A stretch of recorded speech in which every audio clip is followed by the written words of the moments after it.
It's exactly like Abraham and Sarah. God told Abraham, go to a land I'll show you.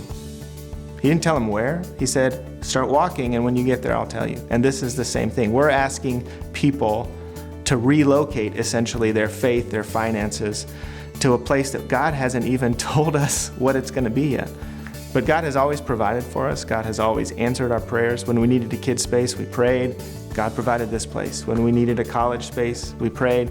God provided the house. And so we're going all in that on this really is an act of faith two ways. One, it's an act of faith that God will honor and provide for us financially with what we say. Like each person's going to have to sit and pray with their spouse or by themselves and say, how much do we feel God's calling us to give?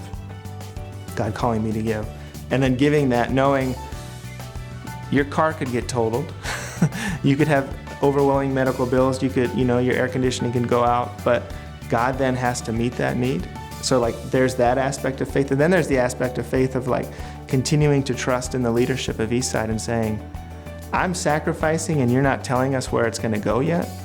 Okay, I'm all in on the vision. I'm all in on the mission. I'm all in on what God's calling. And we're just going to trust together that God's going to provide in season exactly what we need. And God's always done that in the past. And I don't have any reason to believe that God wouldn't do that in the future.